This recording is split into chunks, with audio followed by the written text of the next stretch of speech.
You know that feeling, right? That familiar shift in a long-term relationship where the initial, well, the giddiness, the easy spontaneity, all that boundless laughter, it seems to quietly fade into routine. Hmm. That early carefree spark can sometimes feel, well, elusive. It's like the magic just poof, went on a long vacation. Yeah, it really can. But what if we told you there's a powerful, maybe often overlooked secret sauce to keep that spark alive, to navigate the long haul with, Oh, joy? exactly. It's absolutely true. So today we're taking a deep dive into this fascinating world of playfulness and humor in established relationships. Okay.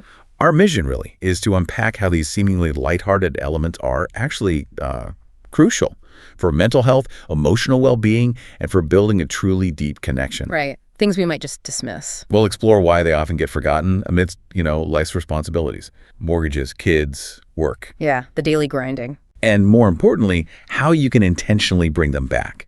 Hopefully you'll walk away with some actionable insights to inject more fun, more vitality, and meaningful connection into your own significant relationships. Okay, let's unpack this idea of play. Because when many of us hear play, our minds immediately jump to children, right? Coloring books, playgrounds, maybe tickle fights. Sure. But what role does it really play in adult lives, especially in our relationships? Experts seem pretty clear. Play isn't just for kids. Not at all. It's actually an essential part of our overall health, our happiness, and critically, our relationships. One expert even says play unlocks the door to ourselves. Wow. That's a pretty profound statement for something we often just brush off as, frivolous. It is. And what's truly fascinating here is understanding the difference between play and a game. Okay, yeah. Tell me more. Well, a game, by definition, has set rules, right? Boundaries, consequences. Think of like a chess match, or even parts of our adult lives like our jobs, parenting. Heck, even marriage can feel like a game sometimes, with stakes involved. Sure. Play, though, is different. It's about doing something you enjoy without being concerned with the outcome. It's more a state of mind, really, being completely immersed in the moment just for the sake of it. So if life is this big kind of complex game with real consequences, how do we square that with the outcome-free nature of play? Is it just a mental shift, or do we need to carve out specific play times? Well, it's primarily about the attitude you bring to it. When you allow yourself to play within the game of life, that's where you find those moments of freedom, vitality, and joy. Ah, okay, so playing within the structure. Exactly. Recognizing that even within those structured activities, you can find lightness, spontaneity. You don't have to leave the game entirely. Okay, here's where it gets really interesting for me. If play is so essential, why does it seem to be, vanishing from adult life? The stats are kind of telling, aren't they? They really are. Leisure and unstructured play hours for couples, even for kids, have significantly declined over the past, 3 decades? Yeah. Our high-tech, super fast pace of life has fostered this culture where we feel like we're always working, always rushed. Totally. It's like we've forgotten how to just be. It makes me think of that powerful analogy you mentioned, play being like oxygen. Can you expand on that? Why is that such a good comparison for relationships? Oh, it's a very apt comparison. Just like oxygen, play is all around us, but we often don't notice it or appreciate it until it's missing. And life without it can become, a pretty grim place, as one expert put it. Lacking books, art, music, jokes, flirting, even just daydreaming. Wow. All those little joys. Without that play element, we can easily get stuck in the mundane. We get bored with ourselves and, maybe worst of all, bored with each other. The average married couple now works 26% longer each year than similar couples did just 30 years ago. 26%, that's huge. It is. And that dramatically cuts into that essential leisure time, that breathing room for play. That really puts the urgency into perspective, doesn't it? So if play is that vital, what's the actual impact on relationship connection? How does it help? Well, the research is pretty clear. Playfulness connects partners deeply, meaningfully. Okay. It builds trust, it increases intimacy, and it significantly reduces conflict. It actually provides a sort of safe way to communicate, allowing couples to create joint meaning, like a shared private world. And it doesn't have to be some big, elaborate production to count, right? Yeah. Are there sort of everyday ways this playfulness shows up? Oh, absolutely. The surprising thing is that simple, playful, day-to-day interactions, calling each other by special nicknames, having inside jokes, maybe even gently teasing each other these things, actually stabilize relationships. Oh, sir. By facilitating communication and diffusing tension. They help resolve conflict before it escalates. Yeah. It's those consistent small moments that really build up that connection over time. Right, those little affirmations. And for those looking to maybe rekindle things a bit, I understand playfulness has another, maybe more potent side effect. Ah, yes, indeed. Playfulness has also been shown to be a potent aphrodisiac. Okay. It invites novelty, makes couples feel more at ease experimenting with new sexual experiences. It's really a perfect antidote to monotony in long-term relationships. It opens doors, keeps things fresh and exciting. That makes a lot of sense. Okay, so shifting gears slightly from play to humor. It's not just about one person being the designated funny one in the relationship, is it? Not really, no. I mean, a good sense of humor is incredibly sought after. Something like 92% of married couples say it contributes significantly to married life. But the research suggests it's less about you being a stand-up comedian. Right. And more about finding a style of humor that makes you both laugh. Is that right? That's a really crucial distinction. What truly matters is that you share a sense of what's funny, whether it's, I don't know, quoting The Simpsons constantly, or repeating the funny things your kids say, or just relishing the absurdity of life together. Doing it together affirms you and your relationship through that shared laughter. And what's also intriguing is that sometimes the perception that you share a sense of humor is actually more strongly linked to positive relationship outcomes than, actually having the exact same taste in jokes. Really? So just thinking you find the same things funny helps? Yeah. It can act as a kind of positive illusion that boosts relationship satisfaction. It's a wonderful feedback loop. Believing you share it makes you happier, which reinforces the belief. Huh. So it's not just the joke itself, but that shared experience of the laugh. It creates this unique sort of shared language between you. Precisely. Now, we've talked about why play and humor are powerful, but how does that actually look? How does it manifest? Interestingly, research has tried to categorize different ways playfulness actually works in relationships. Let's maybe dig into a study that breaks down 4 types of playfulness. First up, other-directed playfulness. Right. Other-directed playfulness, this describes playful interactions aimed directly at your partner, usually to ease tension or cheer them up. So think cute nicknames, gentle teasing, that sort of thing. And get this. This type is most highly predictive of overall relationship satisfaction, commitment, respect, and fascination. Wow, most predictive. That's significant. It is. And interestingly, female other-directed playfulness was found to predict higher sexual satisfaction in their male partners. That's a powerful insight. But you mentioned gentle teasing. There's a really important caveat here, right?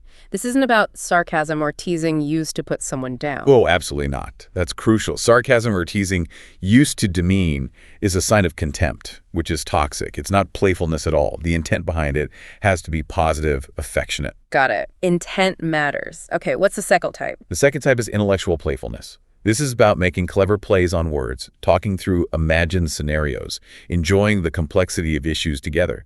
Bantering, basically. Ah, the witty repartee. Exactly. And this type is also strongly associated with higher levels of both relationship and sexual satisfaction for both men and women. It shows that mental connection, that engagement, is really important.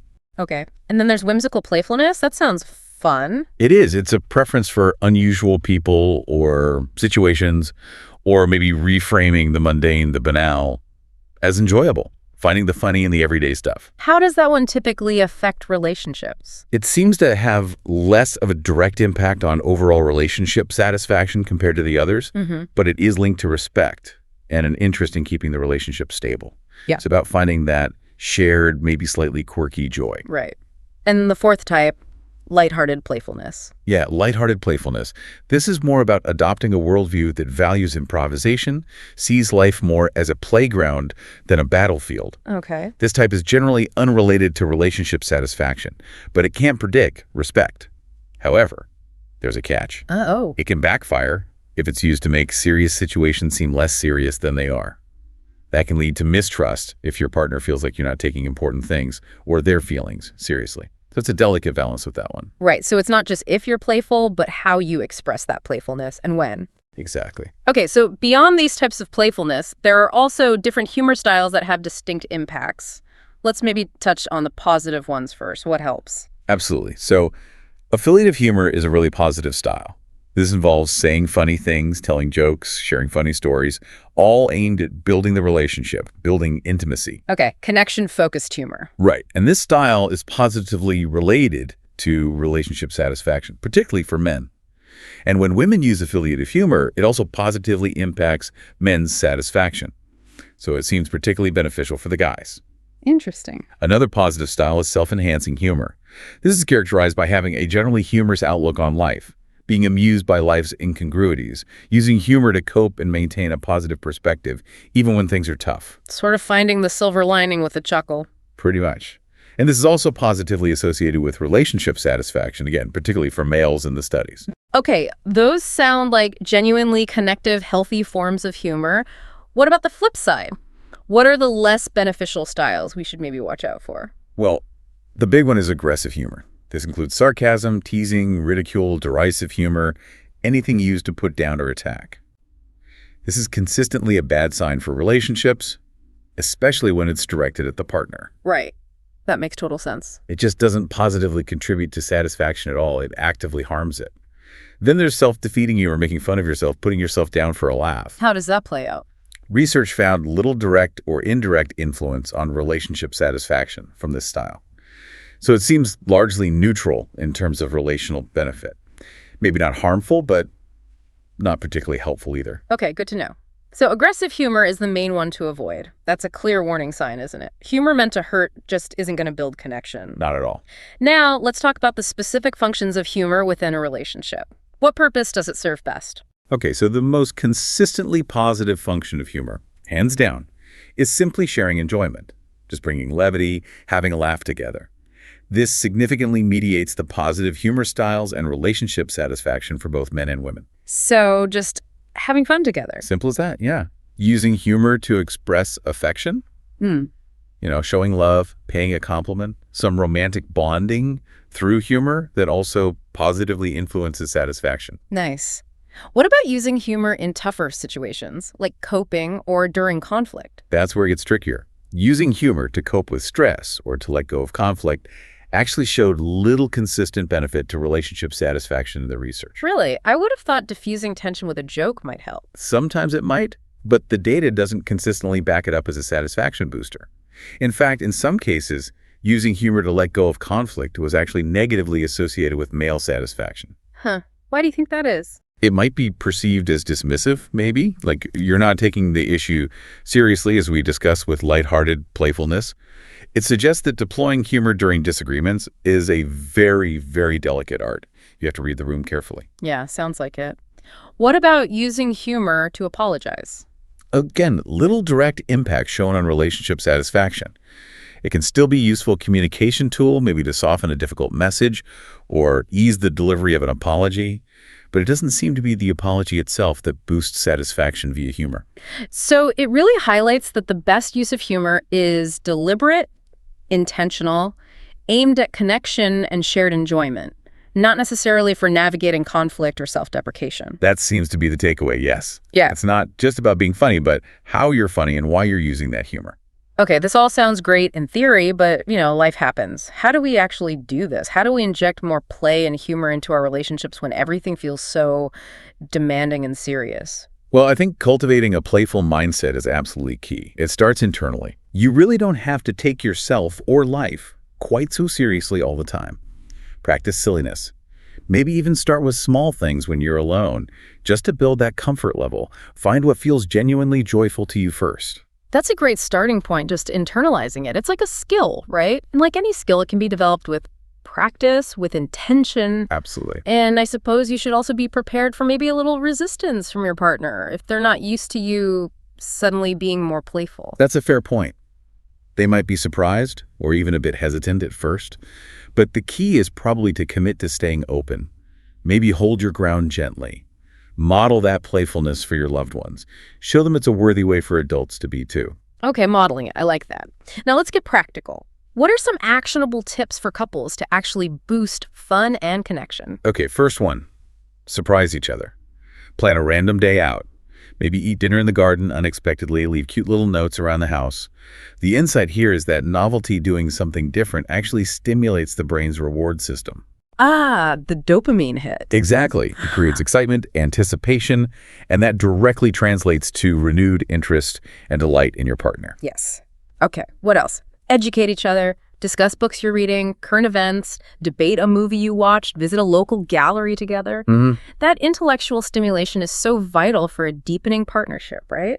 It lets you see new facets of your partner's mind, keeps that curiosity alive. Absolutely. Next, maybe plan a dream date for them, even if it's not your thing. Like go paintballing or hit the golf range if that's what they love. Yeah. You might actually have more fun than you expect. Or you might just endure it for them. Possibly. But they'll definitely appreciate the effort. It shows genuine consideration for their interests, and that fosters a deeper sense of being seen and valued. That's huge. And speaking of activities, work out together. Not necessarily in a showy, competitive way, but just getting those endorphins flowing together can be incredibly bonding. Think about it. It's kind of hard to stay mad at someone when you're both sweaty and maybe struggling through a burpee together. That shared physical challenge creates a unique camaraderie and releases stress. Okay, I can see that. Also, maybe take an interest in their job, ask about their goals, the office politics, to show you care about that big part of their life. Right. But also, and this is important, know when to switch off. Maybe have a no work talk at bedtime rule. Help them de-stress with a joke or, opening a bottle of wine. That balance is key. Showing interest validates their daily life, definitely. But setting boundaries protects your shared couple time, preventing work stress from just bleeding into everything and eroding intimacy. Right. What about travel?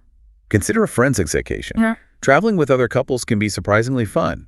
And in a kind of unique way, it can actually bring you closer as a couple when you retire to your own room at night. How so? Maybe seeing your partner interact with others or just navigating a new place together away from the usual routine. It can reveal new sides to their personality and strengthen your bond. Interesting. And a classic. Can't go wrong with this one. LOL together. Watch a hilarious movie. Go to a stand-up show. Oh, yeah.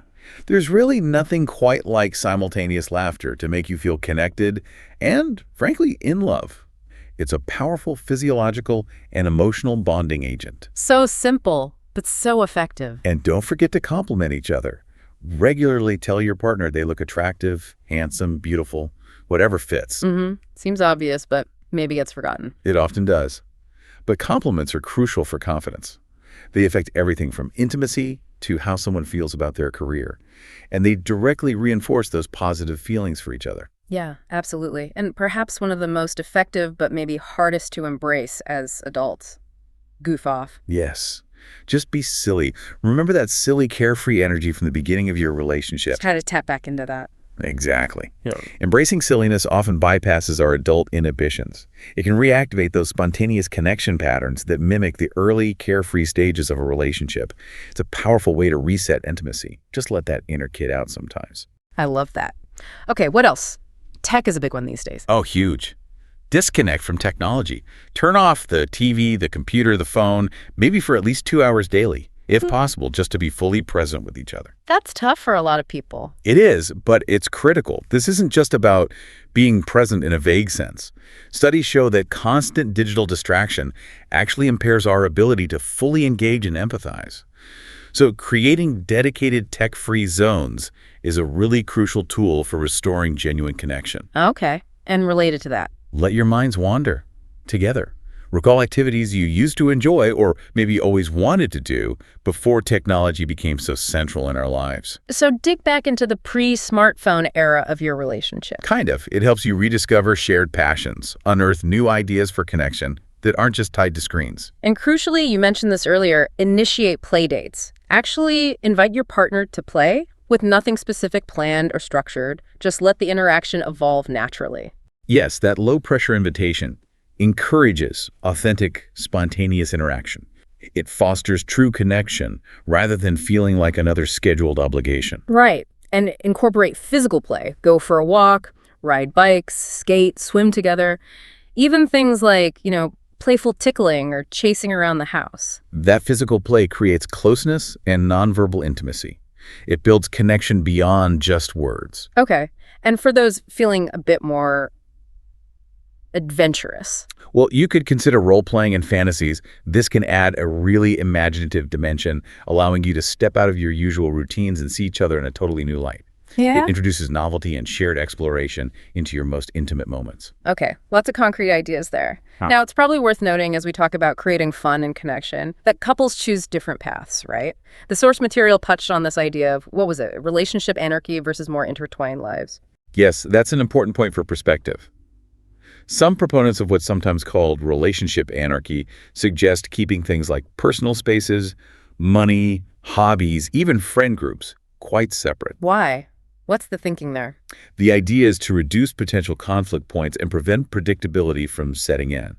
It emphasizes individual autonomy and aims to make the time you do spend together feel more deliberate, more valuable. Okay, I can see the logic there. But then there's the other side. Right. Other perspectives argue that true depth and connection actually come from navigating challenges together, from sharing lives more fully, supporting each other's goals, and finding comfort in that reliability, that interdependence. Finding joy even in the mundane stuff like grocery shopping together. Exactly. Seeing the partnership in those everyday shared tasks. So what's the takeaway then? Is one way better? Not necessarily. The key takeaway really is that there's no single right way to build a lasting, fulfilling relationship. What truly matters is prioritizing what you both value most. Is it maximizing for joy, adventure, and autonomy? Or is it more about safety, reliability, and companionship? The important thing is ensuring your choices align with a shared understanding of what happiness looks like for your relationship. That makes sense. It has to work for both people involved. Absolutely. So wrapping this up, we've explored how play and humor are really far from trivial, aren't they? They're fundamental components for nurturing joy, intimacy, resilience in long-term relationships. Definitely not just nice to haves. They're essential. Yeah. It seems to be about being intentional, appreciating your partner's specific brand of humor, creating those moments of shared laughter, and just continually seeking new ways to connect through lightness and shared experiences. And remembering that the most consistent benefits seem to come from simply creating that mutual enjoyment, finding your collective funny, whatever that looks like for you. So maybe as you move forward from this, consider this. What small, maybe silly or surprising act can you bring to your relationship today or this week to rekindle some of that effortless joy and strengthen your bond? Yeah, how can you make your everyday interactions feel a little more like play and maybe a little less like work? That's the question to ponder. Great question. Well, thank you for joining us on this deep dive today. Until next time, keep exploring, keep learning. And most importantly, keep laughing together.